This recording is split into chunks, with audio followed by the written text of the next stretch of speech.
Hello and welcome back to another edition of Index Office Hours. Today is the 25th of June and this is Index Office Hours 163. If anyone is new to Index Office Hours, and I do see a few new faces, this is the town square for graph ecosystem participants to come together and discuss the most important and relevant topics for indexes. This is a conversation and we love participation, so please do get involved in today's conversation via voice. And if you're having any troubles there, I can try and get that sorted for you, or the text box in the corner. As a reminder, this is a session that's going to be recorded and posted onto public channels like YouTube. So if you are concerned about privacy, please bear that in mind. And with that, let's get into today's agenda, which Juan has so kindly posted already in the chat. So, as for opening remarks, I give a shout out to the latest GRT IQ episode, and today's no different. It is podcast episode 174 with John Pauler, and he is the founder and steward of 𝗨𝗀𝗬𝗀 and 𝗨𝗂𝗬𝗀. 𝗨𝗨𝗬𝗀 certainly needs no introduction. It's the world's largest, most influential Web3 conference.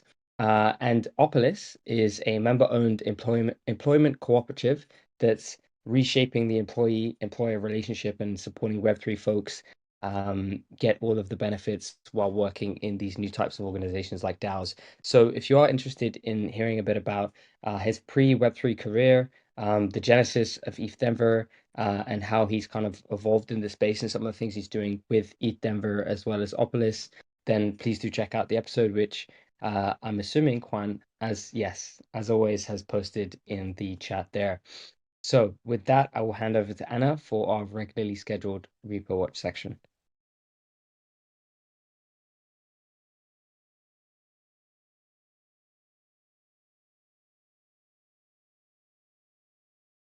Anna, Thank you, Abel. Oh, yeah, Sorry, cool. I was Awesome. having technical issues. No worries. Thank you, Abel. Okay, so Hello, today, IT. Have you tried turning it off and on again? exactly. Sorry, I had to do it. Today on Repo Watch, starting with execution layer clients, we have had a new Firehose Ethereum release. This is version 2.6.3. This fixes hub not recovering unless you restart on certain disconnections in relayer, Firehose, and substreams. Then we also have a new release of Nethermind. This is version 1.27.0. The release notes for this version we've covered in the previous release candidate. However, the main feature you need to know about is the implementation of the intra-block cache. This optimizes processing of transactions within blocks, resulting in systems' ability to avoid recalculating the state for transactions within the same block. Then we have a new release, actually no more releases on the execution layer client. On the consensus layer client, we have 2 new releases on 𝗨𝗀𝗀. This is version 24.6.0. It contains a breaking change for XP2P dumps to file enabled hidden CLI option. So that has been renamed, so be aware of that. And this is just a recommended update with some performance improvements. And then the next version up here is 24.6.1, which fixes an issue with 24.6.0 where 𝗨𝗀𝗀 failed to start on machines with directly assigned public IP addresses.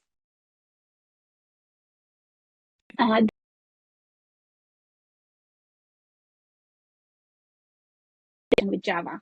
We also have a new Nimbus release. This is version 24.6.0, which fixes the light client lib P2P gossip topic subscriptions and improves the SHA-256 protocol object hashing by 30%. On GraphNode, we have had a new release. This is version 0.35.1. This contains a lot of changes, but some of them, so declarative it calls, so executing it calls ahead of time and in parallel. Then support for differentiating EOA from smart contract accounts. which can be used in mappings to check whether a smart contract code is present at a given address. We have refactoring manual index creation and adding DDL tests, refactoring Grafman rewind to use pause and resume logic, improving the Ethereum Firehose codec, and a few other fixes. For this release, we have tested it on our testnet, and it seems to be working well so far. And this is all we have this week. I'm just gonna very quickly check messages on chat. Nothing new. Yeah, this is all I have. So over to you, Han. And Thanks, Anna. Jesus. Okay, so getting into Protocol Watch, first of all, for firm governance, we have a few new threads for support for new chains. That includes 𝗨𝗪𝗂, BEVM, Injective, and PIC. 𝗨𝗪𝗂, BEVM, and PIC are EVM compatible chains. Injective is Firehose. They are all, they have all of the documentation there on how to run it, with the exception of Injective, which I think it's getting discussed with the Streaming Fast team, as far as I could understand from the thread. But if you're interested in any of those and starting, to play around with them, you can go to each of the threads. They are linked in the agenda. For forum research, we don't have any new releases in last IOH. For the contracts repository, as always, we have a bunch of updates on PRs, mainly on Graph Horizon and Subgraph Service, like adding unit tests for Subgraph Service. But we also have some updates to the Subgraph Availability Manager contract PR, as well as the SAM deployments. Okay, my cats are pretty much killing themselves. I don't know if that was heard in the mic. But yeah, that's pretty much it for the contracts. For the network subgraphs, we don't have any new releases yet, but we will be deploying an update to the activity subgraph probably this week. So yeah, that's pretty much it. I don't know if Paka is around. Yeah, Paka is around. So I'm going to hand over to Paka for Project Watch now. No real updates on Project Watch, just a shameless plug to update your subgraphs. You're not relying on hosted service endpoints. We have been rate limiting progressively heading to 0 as the hosted service twilights into the sunset. And so just want to remind you all to get your infra off hosted service endpoints. And we will definitely announce this in indexer announcements. Thanks.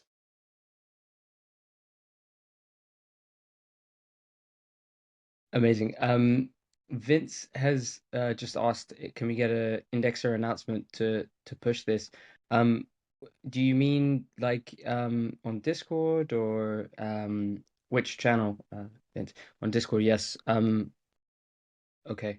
How would an indexer announcement for subgraph developers help in this case?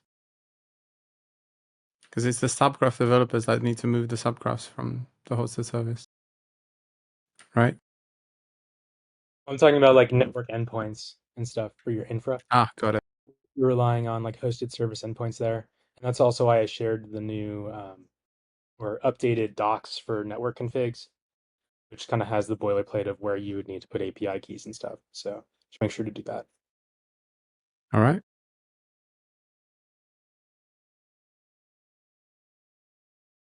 Awesome. Amazing. Well, today I'm very excited to introduce Isabel, who is from the Scroll team. And as part of our, discussion that we've been having ongoing, where we have new chains that are being made alive in the graph ecosystem, we have Scroll. So without further ado, I would like to bring Isabel along to tell us a bit about Scroll and running a node and answer any of your questions. So Isabel, feel free to take the mic.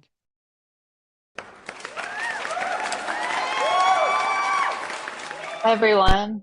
Thanks for the clapping. Yeah, it's nice to meet you guys. I'm going to talk a little bit about Scroll, and we're really excited that Scroll is available on the Graphs decentralized network now. I actually used to at Scroll before we were available on the decentralized network or the Subgraph Studio or anything. I used to maintain like our internal graph node that we use to like run our own subgraphs. So it's like really cool that we've come a long way and anyone can run a subgraph like really easily on Scroll.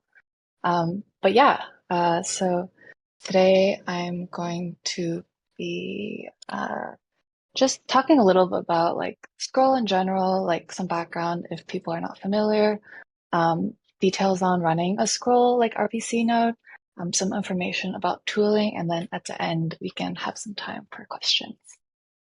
Yeah.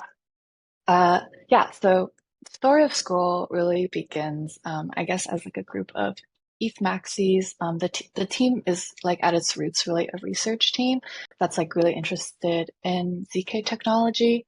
But as 𝗨𝗪𝗪𝗧, there is like the infamous scalability trilemma. If you're not familiar, it's basically like for any type of distributed ledger, like distributed technology, there are three main things that you can really focus on, which is scalability, decentralization, and security. And Ethereum has really gone all in on decentralization and security. So decentralization, like there's very few trust dependencies. There isn't any like centralized actor that you have to trust. Security, like it's very hard for a group of bad actors to do like malicious things on a chain. And then, so yeah, that means we have really sacrificed scalability, which you can see in like the really, really high gas fees. And then long term, it's not very sustainable, not very accessible for people around the world. And then, so this is where the idea of rollups comes in. And so that's what Scroll is, which is a layer 2 rollup built on Ethereum, trying to scale Ethereum using zero knowledge proofs.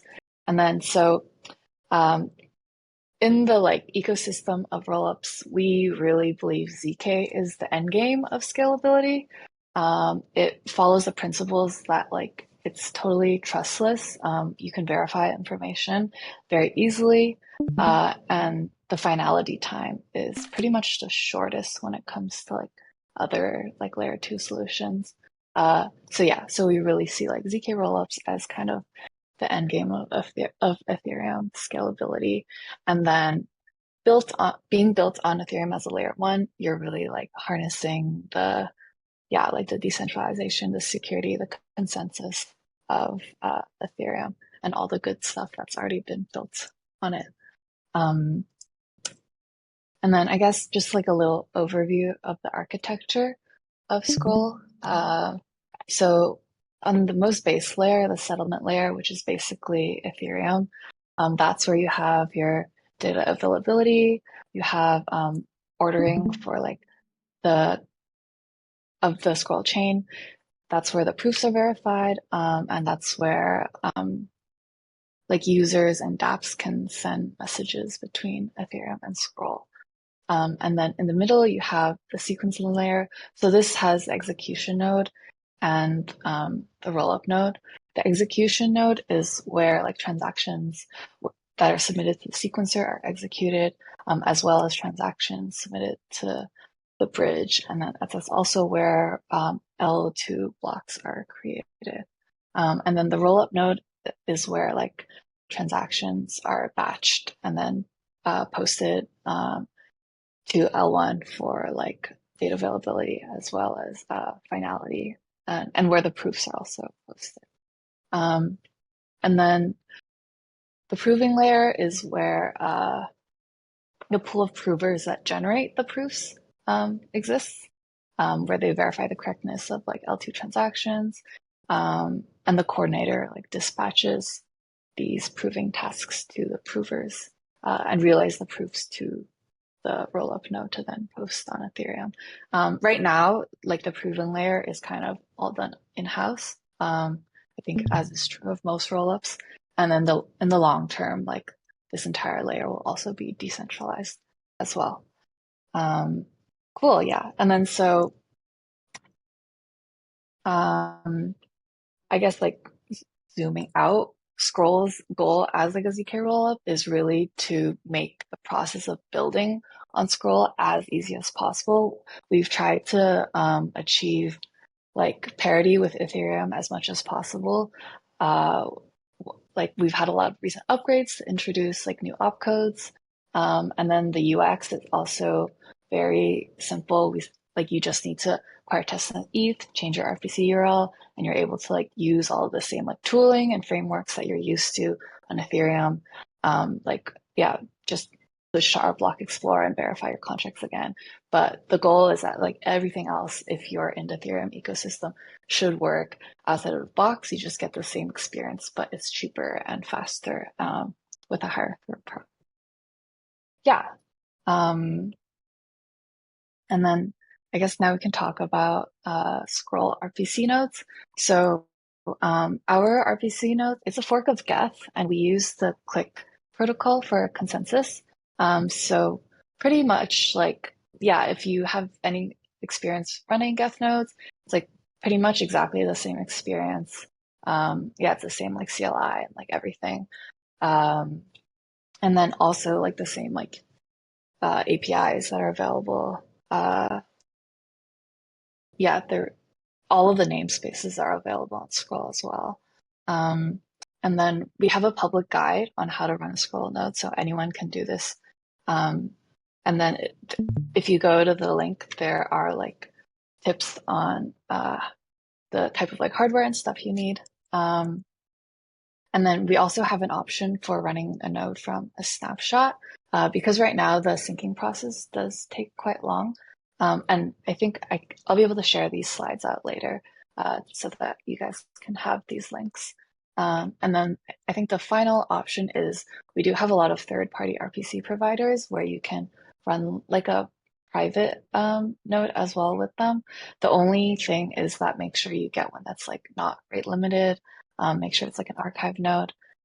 By default, all of our nodes are archive nodes, so that shouldn't really be a problem. And then I think Anchor is the only one right now that supports all of the debug APIs as well as the trace functions. But obviously, if you run your own node, you can enable all of those. And then we have just a couple custom APIs. I don't think they will be needed for like indexer related things, but yeah, I guess if you're curious, I've linked it here as well that you can check it out. But yeah, overall, I think you'll find that, yeah, it's pretty much the same as running a Geth node on Ethereum. And then tooling, just as a disclaimer, I'm not like I don't really have a background in DevOps. And sadly, everyone on our DevOps team is asleep at this time. So I asked them for, I guess, like the tools that they use to help do like production at scale operations. So yeah, we're currently migrating our entire system to Kubernetes. It's so that's like easy to scale up and down. I think we're trying to take advantage of all of the like features of Kubernetes clusters with horizontal scaling, secret management, CI/CD tools such as that.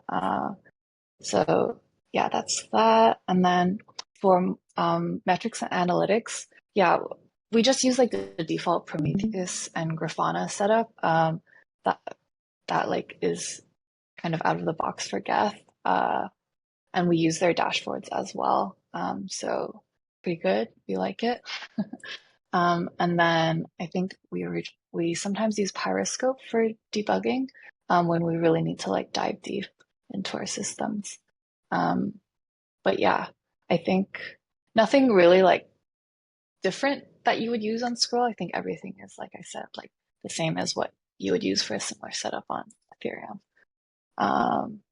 And yeah, some final resources, I guess. If you ever have any more questions, we have like a status page that you can check on the status of various systems. We have a dedicated channel in our Discord for people who are running Scroll nodes. And then actually this channel has a two-way Discord bridge, I think with somewhere in the Graph Discord here. So I'm not sure exactly where, but if you ask questions here, it'll like mirror those questions directly to us so that we can like answer them. You can always feel free to reach me directly on Telegram. And then we also have like a public form if you have any sort of, I don't know, like debugging questions. We also, listen to requests through there. So yeah, that's kind of it. If people have any questions. Fantastic. Thank you so much, Isabel. Yes, people have been posting questions, so I have been labeling them with a question mark. The first one is, let me see if there are any ones before that. No, it seems to be the first one. And it's from Payne, and he asks, do you guys have a scroll archive node snapshots available to download? And I believe you did answer that, right? Yeah, so link, I think, oh yeah, I think someone thanks, 𝗨𝗂𝗟𝗂𝗪, you posted it here. We Yeah. have snapshots available for mainnet right now. I believe we're working on making the ones for our 𝗨𝗨𝗪𝗀 testnet available, but that should be available soon. But yeah, it is available. Amazing. And then the next one is from Vince, and he asks, what's the growth rate of scroll? I'm assuming you mean like the growth rate of the node. That's actually a good question. I don't know the number off the top of my head.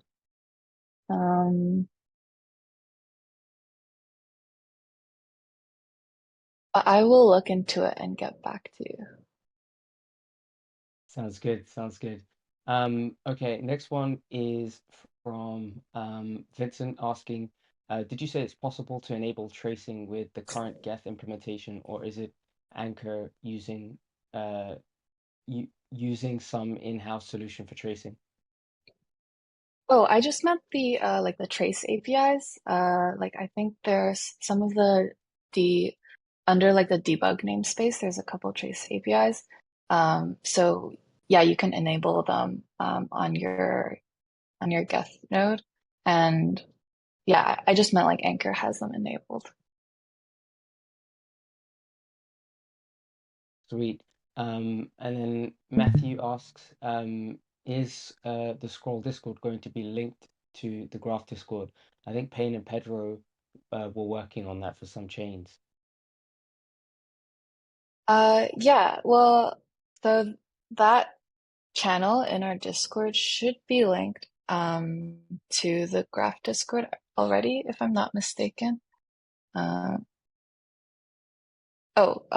think Payne has answered. Sounds like we're working on it. Fantastic. And then we've got another one from Vince asking, how often are new snapshots published?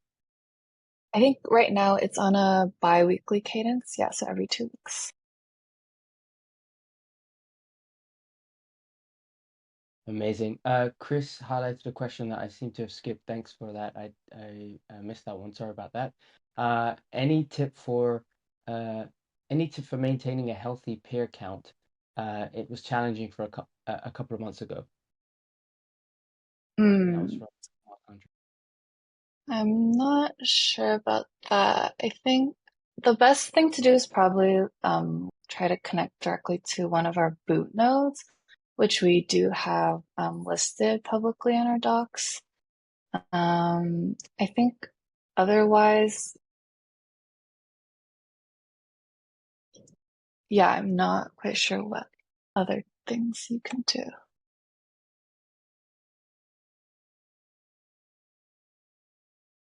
Oh, and then I see the follow-up question about being whitelisted on boot nodes. So I think for 𝗨𝗨𝗪𝗀, the boot nodes are public, so you don't need to be whitelisted. There are a couple of boot nodes that we save only for like our main RPC providers. So we don't really whitelist, I guess, like most people. But there are a couple of boot nodes that are public, which we have listed in our docs.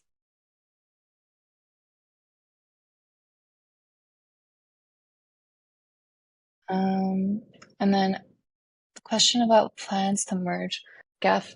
We do periodically merge upstream updates from Geth.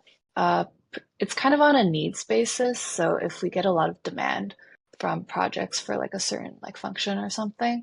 But we have like, for example, in the past, we have had community members like make PRs themselves, and then usually we will include them if like there is, if it's like reasonable. So yeah, there isn't really like a, I guess like a specific roadmap, but we just merge things upstream like as we see fit. Yeah, for Ref, we are looking into Ref. We actually have a team member who has worked on the original Ref. And I think like we do really want to implement Ref. I don't know what the timeline for that looks like. But I do know our engineering team really wants to do that eventually. I think it's just I think it's just a question of like resources and priorities. But yeah, we do really, really like Ref.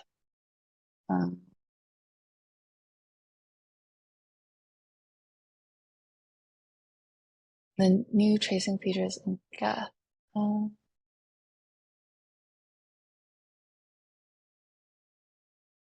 Okay, I can definitely like bring that up to the Eng team. Could you clarify what you mean by the new tracing features?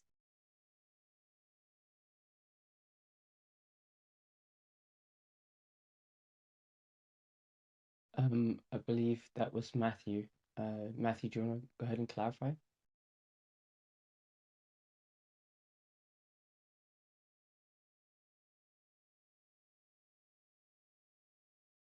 Okay, cool. Yeah, that's something I can definitely like bring up with the infra team. The new tracing features.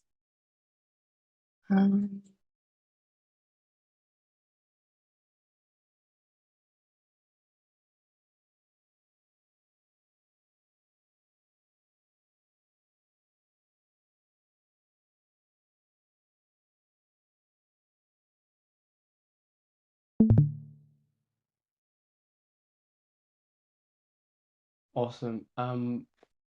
It seems Marc-Andre's having some troubles. He said I cannot access the two boot nodes listed in the docs. Oh, Mark, maybe we can do like a debugging session after this then.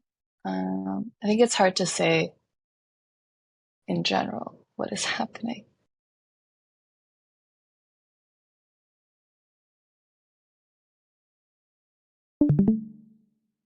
He says the TCP is closed. Oh, sorry, okay. Oh, okay, I see. I'll take a look at this, yeah, after the call, for sure.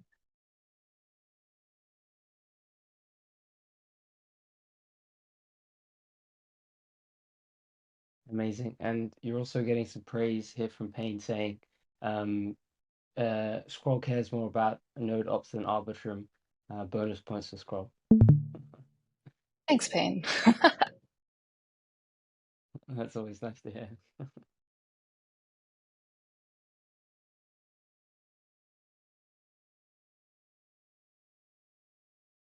Keep them coming, folks, with the questions. Just scrolling the chat right now.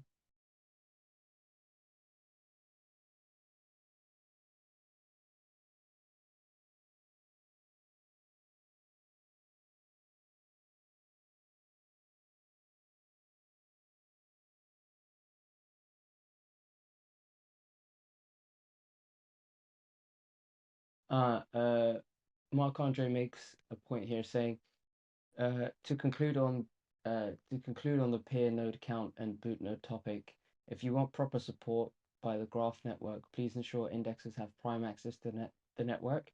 The fact that you need to whitelist access is not a good thing. So yeah, I guess he's just sharing some concern there.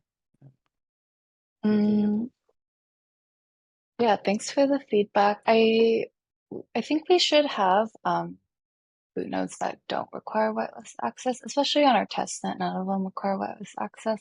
So yeah, if there's issues like like you said, if the port is closed, if you're having issues connecting to peers, then that is something we should look into and see if there's something like on our end, or on your end?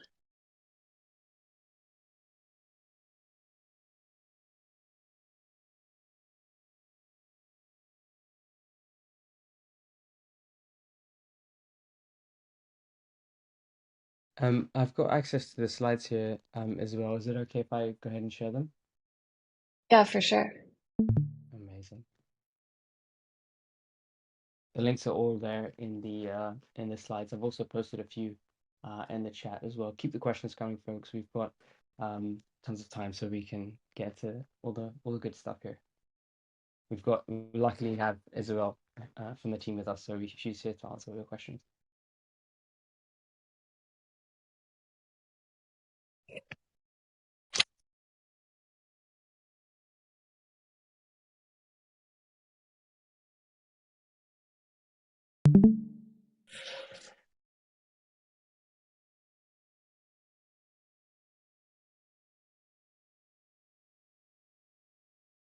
Seems like there's an Aragon conversation happening right now.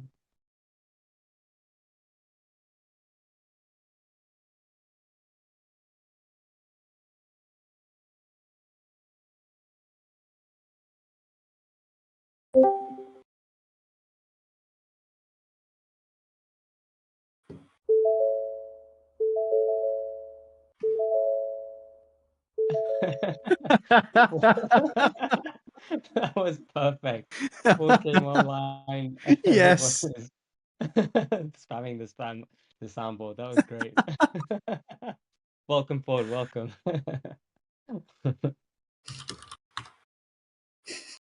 That was great timing. Your mic is open, by the way, Ford. Oh, hey. Yeah. How's it going? Great. What's going on? We're good. We Is were the- discussing in the chat about Aragon support, and then we were watching the presentation about scroll. Nice. Sorry I missed it. Yeah, I heard the soundboard going on, so I had to come.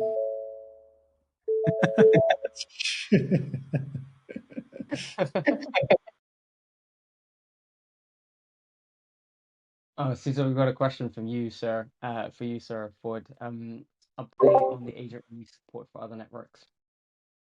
Yeah, so Dan's not on this call, but we're jamming this week. Today we just got off a pair session a little bit ago. We're just trying to get a bunch of like in-flight PRs in.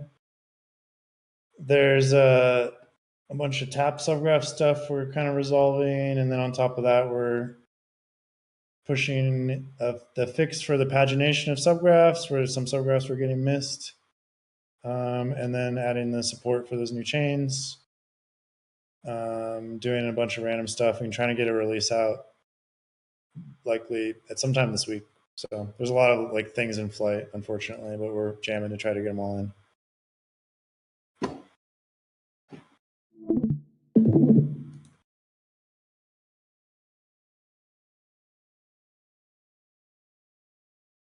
Amazing, amazing. Thank you for the update there. Really appreciate that, Ford. And yeah, keep the scroll questions coming. We have Isabel here for the call. Or any questions really. But we've got Isabel here, so it would be great to make sure we get all the scroll questions answered.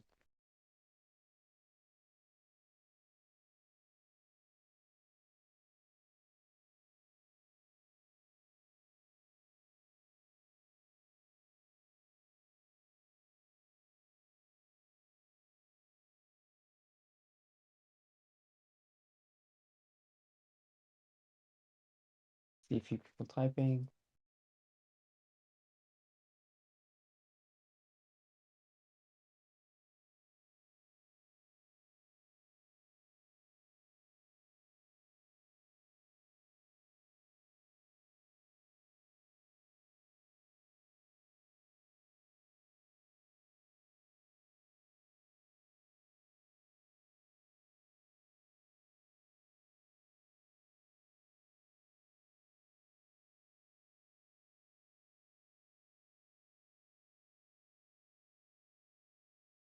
Alrighty. seems like there isn't any more in the way of questions for Scroll. So, yeah, I want to say a massive thank you to Isabel for joining us today. And as you mentioned, there is many ways to get in touch. The Telegram here. There will be a Node support channel, and yeah, I'm sure if you have any challenges, there should be an easy way to get a hold of the team. So yeah, thank you very much, Isabel. Awesome. Yeah, thanks for having me. Amazing, amazing. Okay, let's see what we have in the chat. It seems like we've got a conversation going.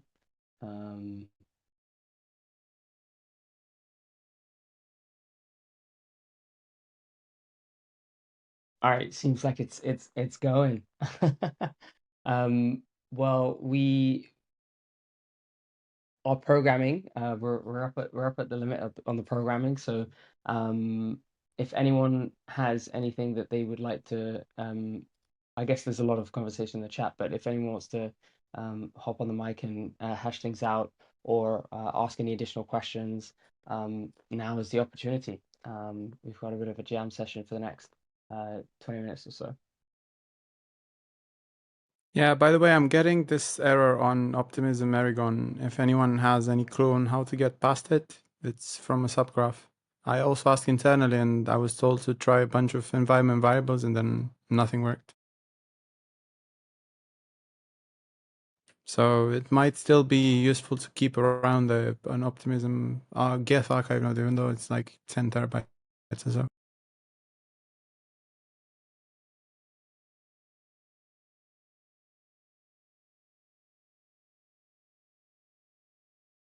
It's the one you posted, right? Yeah. Hmm.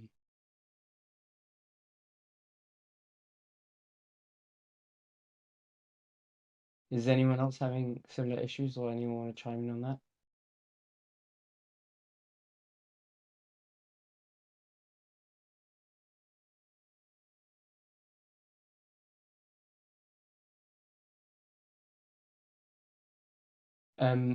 Maybe what could be useful, Payne, is do you want to give some additional context as to how this error came to be?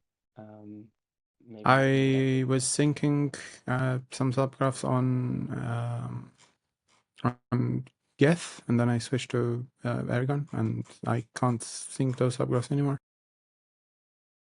That's a TLDR. got it. I'm trying to find the errors from the graph node, but it might take me a while.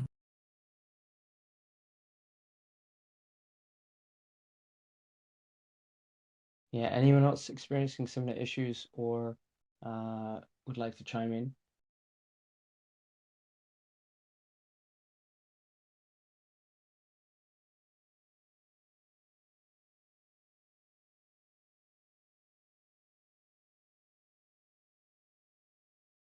Okay, seems like there's quite a bit happening in the chat. There's a longer message from Vince, I'll just have a read.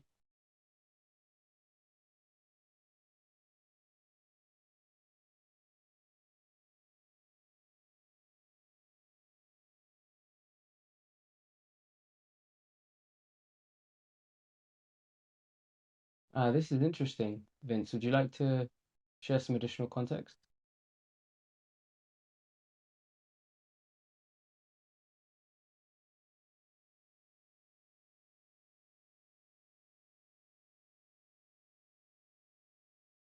Yeah, this is great. I mean, we have some folks from the Indexer experience working group here. So if anyone has any thoughts, I guess yeah, feel free to chime in on that. Or if you want to add any additional context, Vincent, feel free to do so. Okay, got it. Makes sense. D4 is typing, so I'm assuming he's gonna chime in on that.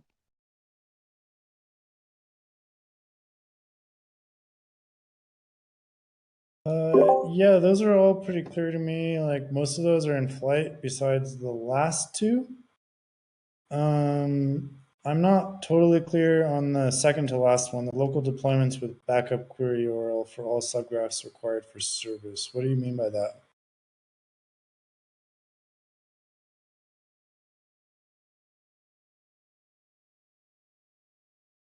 think at the moment, like the agent accepts both a subgraph deployment hash for the network subgraph and a backup URL. And then the agent will ensure that that deployment is syncing and then do like a check on that deployment and then fall back to the backup URL. Yeah. So I think the feature request is the same thing for the EBO, and then also for the tap subgraph as that becomes required. Okay, cool. I thought we already had that, but if not, then yeah, we should definitely add it. In the EBO config, you can definitely supply a URL and a deployment separately, or one or the other. I'll double check and make sure that we're doing the same kind of fallback logic and freshness logic on that. But is your experience showing that we maybe aren't?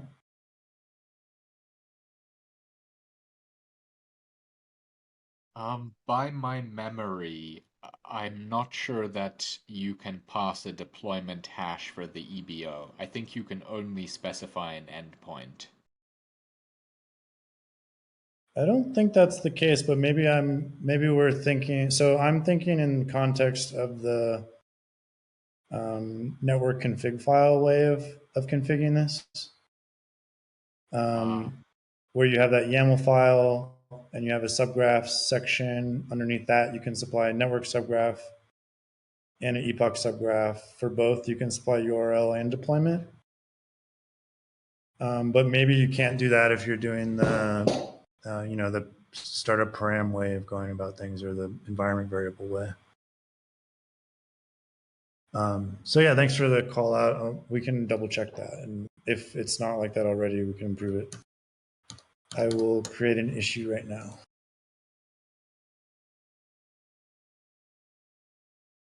Oh, someone already made an issue. Cool. Haka did. So we got one tracking that now. 925.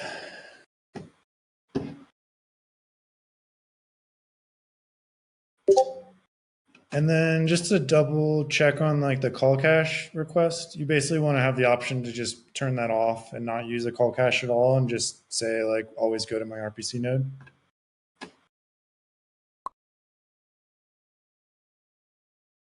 Cool. Yeah, makes sense. Do you mind me asking like what's driving that? Are there like call cache values you like would rather not trust, or just save storage space? Yeah. Yeah, I would say especially right now, like the call cache,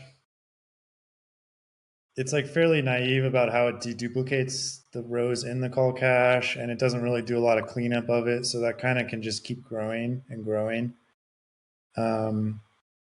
It could also be useful to have like a command just to like clean out the call cache every once in a while or something like that.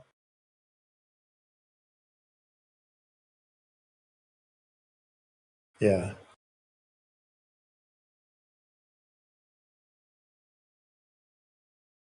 And hopefully once we get, if we can get people using the declarative ETH calls feature, the call cache will be a little bit less of a vital thing for subgraph syncing speed. For context there's a feature in Graph Node that's pretty new called declarative ETH calls, which allows you to specify the ETH calls you're going to make in your mappings, but specify them in your manifest. And then Graph Node will resolve those ETH calls ahead of time out of band in parallel, so they don't block your subgraph syncing at all. I think right now that'll dump them to the call cache, but I guess I'm like thinking of moving forward to a case where with declarative ETH calls, call cache is less important and most indexers could just turn it off.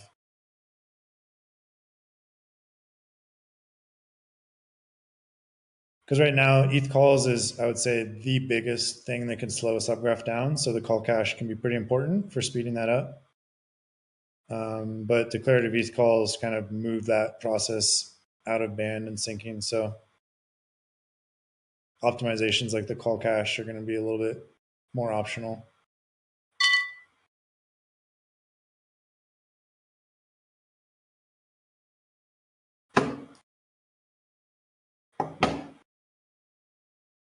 Hey, Ford, I have a stupid question, Yeah. mainly regarding basically the cache database itself. In my my setup, I have them separate. Like I have a primary, and then I have the caches, and then some shards for subgraphs. For the cache shards, do I need to have really fast disks, or would some like mediocre NVMe Gen 3 do it fine? Because right now it's barely reading like 50 to 100 megs at times, not doing much.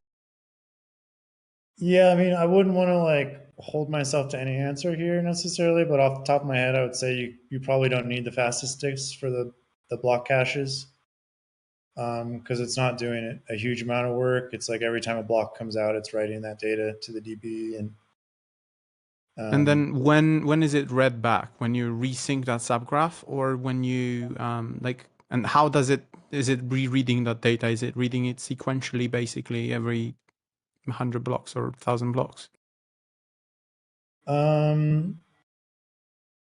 It kind of depends on how the subgraph is running, because I believe if a subgraph is using Firehose, it just directly streams that data from the Firehose and it skips Yeah, that's true. skips the block cache. But if it's an Ethereum RPC provider, I think it'll then use the block cache. And so basically you have the subgraph runtimes querying that block cache. And so you might have some contention there, but it's not too crazy. It's just like a single lookup query, right? So it's using indexes heavily. Okay. Yeah, and I will say in general, like this is an area that I'm trying to work with the GraphNode team to focus on a bit. I think like there's the call cache is inefficient in a lot of ways. It adds a lot of storage bloat, and I think it's not used as much as it used to be. So we want to figure out strategies for you guys to like either just not use your call cache or have different, more efficient call caches, or sorry, block caches. I would love to be able to compare this like apples to apples and see if that's doing any benefits, or like if it's hindering sync performance basically or not. I might just buy a bunch of Hetzner machines and do it myself. Because I've been asking the foundation and everyone to help me out with some VMs or anything, but yeah, I've been yelling at nothing for 2 years basically. So I might just take the matter in my own hands. One interesting thing that the block cache can be used for is like the gateway is using indexers' statuses to be aware of. The gateway no longer has JSON RPCs configured. It just is constantly pulling indexer statuses for latest chain block, head block, and then using those to build up its view of the world and understand where each chain is as far as the latest chain and block. So interesting. If your block cache is out of date or in like a weird state, your graph node could return a weird chain head block, which could make it hard for your indexer to respond to queries at the latest. Like if your block cache is behind, your graph node won't be able to resolve the block cache in order to resolve a query at the latest block. So that could be like a kind of hidden failure mode of you having trouble responding to some of these queries if your block cache is struggling. And we saw some weird cases recently where the gateway had a weird view of the world because people's block caches were behind on their indexers. So that's something to be aware of. Noted. Cool. Thank you.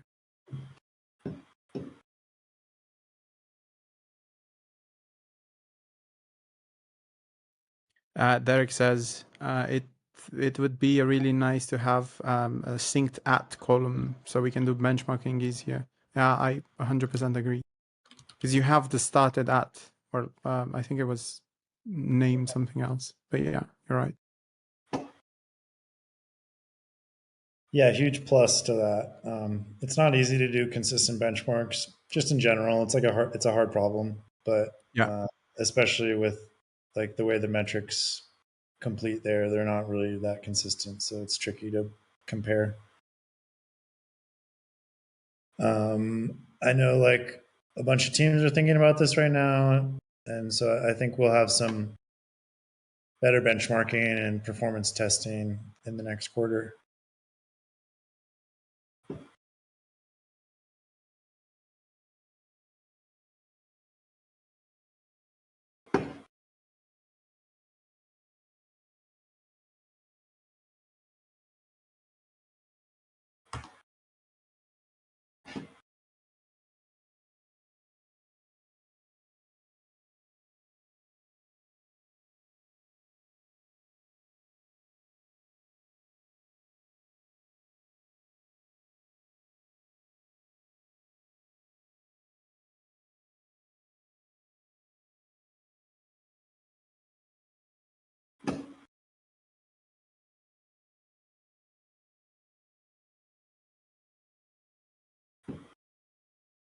Ah, yes, of course, of course.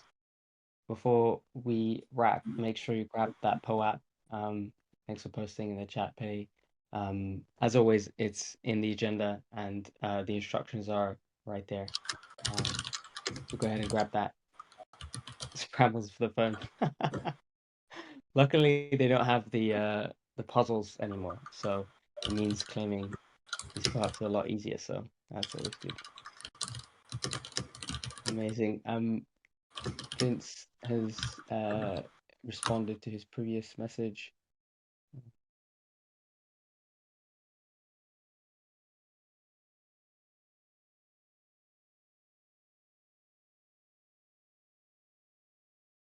Okay, makes sense. And there's a question there for Derek from Ford.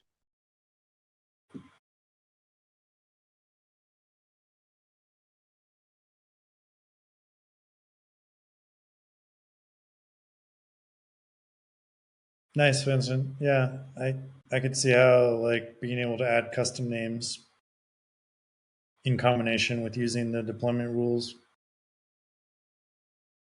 could really make it easier to just like set up your user specific or VIP clusters and shards.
Yeah, this is awesome to see this conversation happening. This is what IOH is for, you know, getting stuff solved, putting PRs together, and just creating the space for the conversation. So it's good to see that.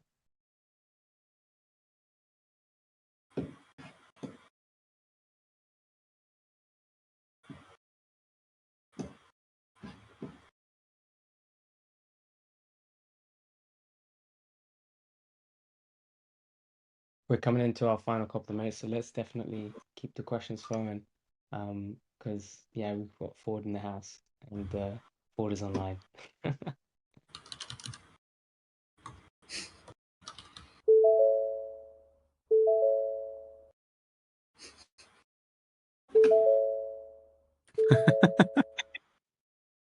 That's legendary. It's so good. I'm glad my dog isn't in the room. He'd go crazy every time a doorbell sound goes off.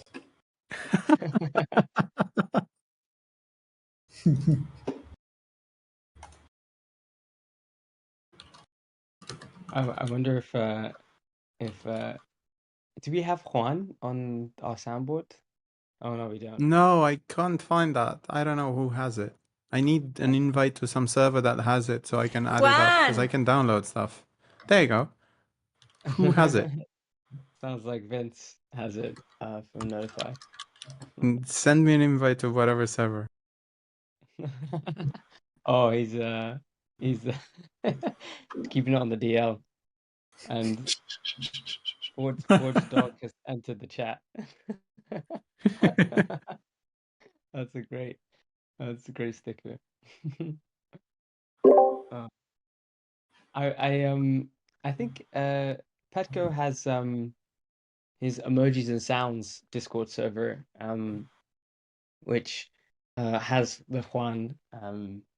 He didn't have the Juan one, right? Oh, he didn't have it? No? Oh, I thought he did. No, Oh. I don't think so. Otherwise, I would have added it. Yeah. Okay, for it, by the way, I'm not sure if you answered this already, but like, what's the timeline for adding support for the new chains in the agent support and the agent list, basically? We're jamming on that today and tomorrow and trying to get stuff out as fast as we can. Unfortunately, there's like a few issues on the main branch that we're trying to resolve before pushing stuff on top of it. So yeah, I know that, but the question is mainly like I don't know how to frame it. So it does include all the tap stuff, right? Yes. Do you guys want to really release that now before even testing it? Isn't it better to have a release based on a previous known working release so that we can just close those allocations and take our time in testing it in production? The top one, I mean. Yes, I mean basically the tap stuff is optional, so like running that is not really running any new code. It's just like you don't turn it on yet. But I do see your point. And yeah, I'll ask Dan about that. He's focused on that a little bit more than me right now. But given the timeline, like if it's going to take us another day or two to get main cleaned up and everything looking really good and then get a release out, it might be worth us just like pushing something today, like you said, based on an older commit. So yeah, I'll get back to you in like an hour or two on that. All right, hit me up on Slack, please. Yeah, thank you. Yeah, for sure.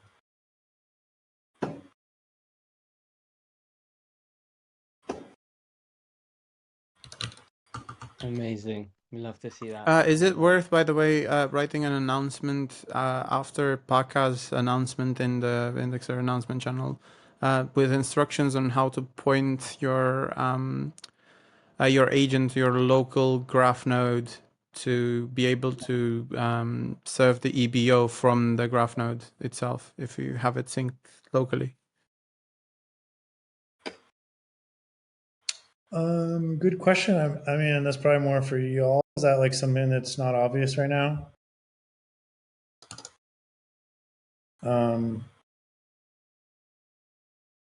So mainly because the agent doesn't support having, like, you know, when we are setting the network subgraph in the index agent, we can set a QM hash that points to the local QM hash and then it falls back to the network. But in the EBO case, we don't have this. So we can use the local graph node query URL to the EBO chain, EBO network, or EBO subgraph that you synced locally. And you can trick basically the agent to use the local version only. You don't have a fallback, but then of course you can set up a proxy that can route requests on either, if that's what you fancy. Yeah. But yeah, like people might not know that this option exists. Yeah, good point.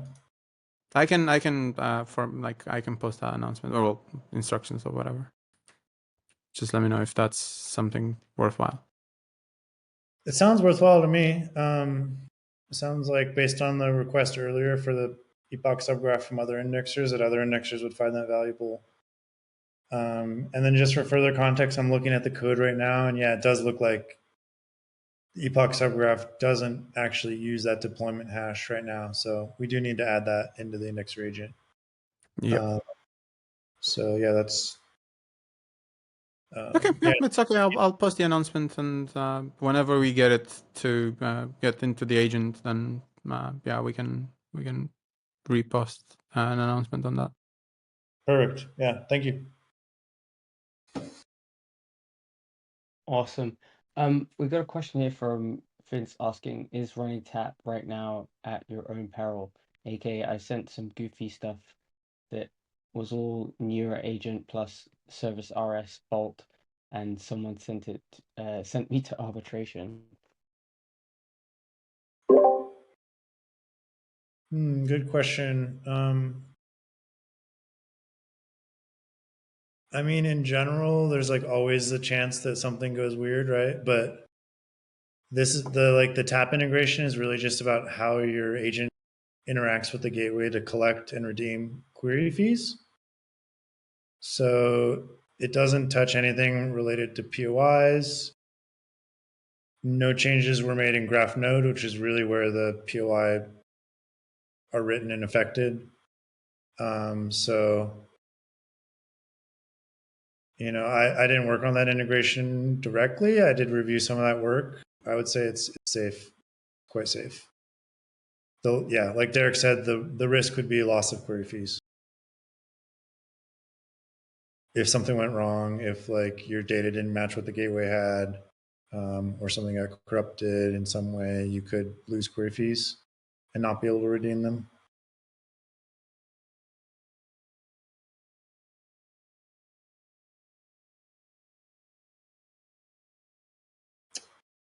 But the way that we're setting up the migration, the gateway will support both types of payment for a while. So it's pretty safe in that sense. Like it's not a knife edge rollover. And right now the Arbitrum 1 gateways do not support tap. It's not turned on at all. So even if your agent is using it, it won't really be used in practice with the gateway. So it's kind of just like a silent feature right now.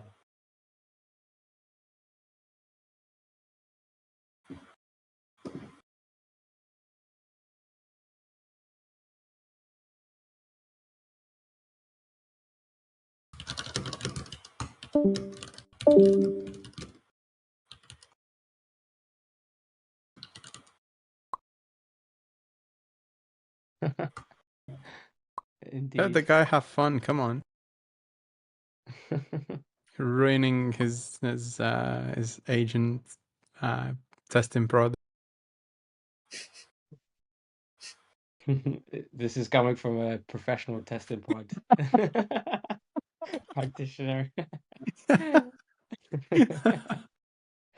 Oh, we love the bravery. No, we should yeah, I agree.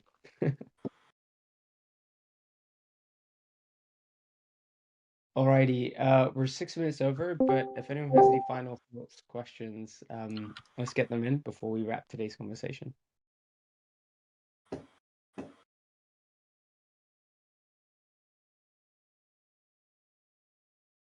I see Vince typing.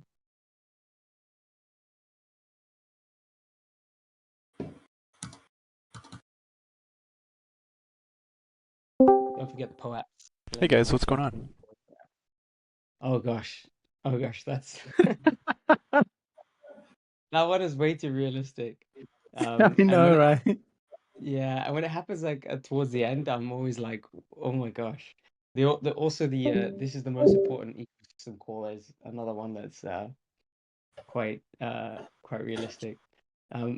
Okay, well, no question from Vince, so I guess I'll take this opportunity to say thank you to each and every one of you for showing up today. We do thoroughly appreciate all of you, and I hope you found all of this very useful. If you have any questions or anything you want to kind of hash over in terms of scroll, I sent the presentation in the chat, so feel free to reach out to Isabel via the detail there, and also via the channels that are being set up to increase the communication between the Scroll ecosystem and ours. Thank you all, and we'll see you again, as always, same time next week. Take care, guys.